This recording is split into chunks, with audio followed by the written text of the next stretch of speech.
Hey, it's been a while. Yeah, that's kind of all I can really say about that. I'm back in front of a camera and I'm shooting again. Look, the title of the video is not clickbait. I actually genuinely did buy a camera that is very old. It is Sony FS700R and it's beautiful. It's a really nice camera. I think that it has a lot of features that even today are still really stand outish. So we've got a 4K Exmor sensor that can do 12-bit RAW shooting.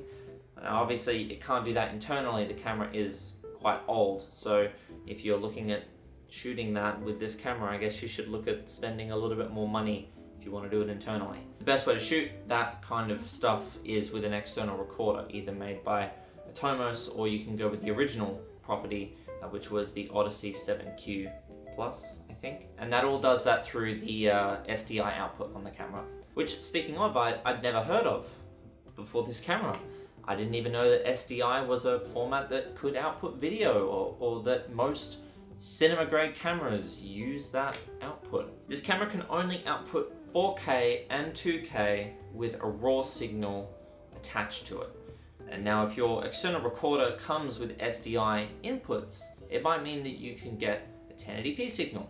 But if it's not rated for a RAW input, then you'll get nothing. And that is especially true for the SDI AtomX attachment that you can get for the Ninja 5. I'm putting it on paper out there right now. Even though some websites say that it can read the 4K signal that comes out of the FS700R, it is just blatantly not true. I bought the SDI module for my Ninja 5 and nothing. I got a really weird signal coming into it, and that's obviously the raw encoding. I think that's probably going to be the theme of this whole experience with using this camera, and I've used it for a couple of days now and it's pretty good. It produces really sharp images that sometimes can be a little bit hard to grade. There's just so much about this camera that I really don't understand, but I'll understand in time.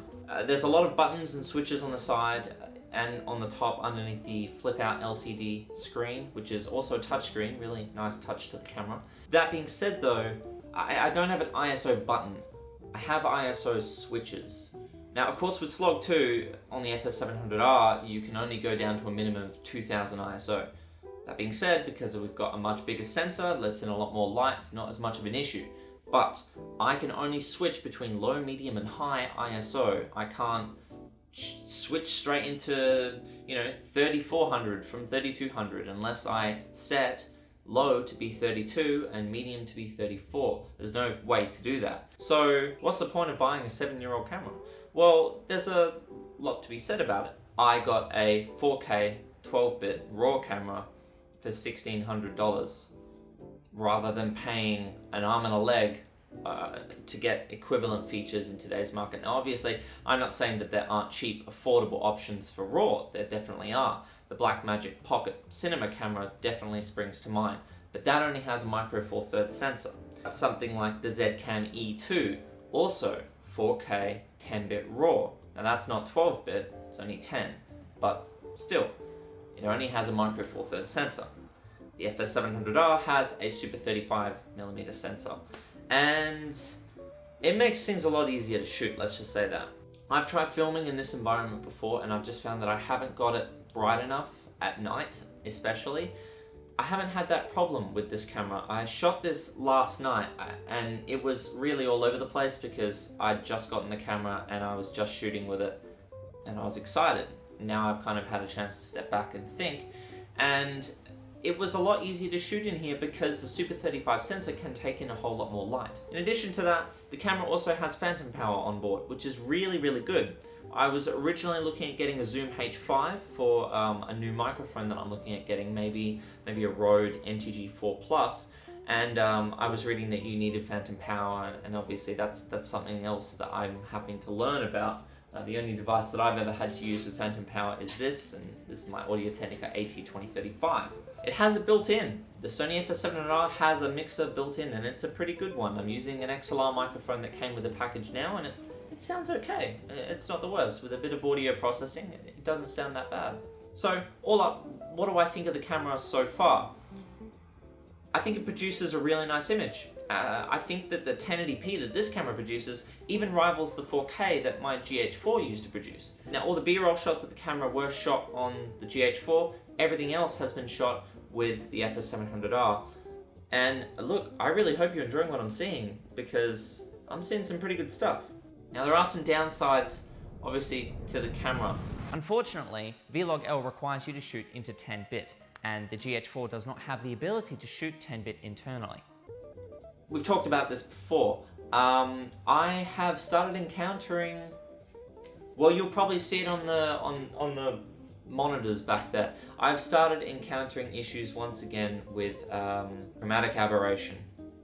Again, obviously, when you are trying to pump so much dynamic range through such a little information stream, I guess, per channel, it becomes a serious issue. And using Slog 2, it widens open the dynamic range. I think it's like 16 stops or something like that. It's crazy. Shooting on the Ninja 5, I can just get 420 8-bit, which is what the GH4 used to get internally.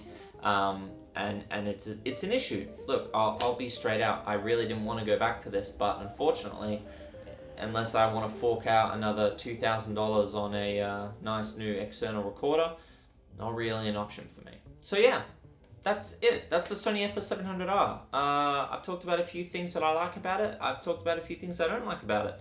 I will have a more in-depth look at the hardware behind this camera. I'll definitely want to talk more about sensor sizes. I have a whole video coming on chroma subsampling, which is going to be really interesting.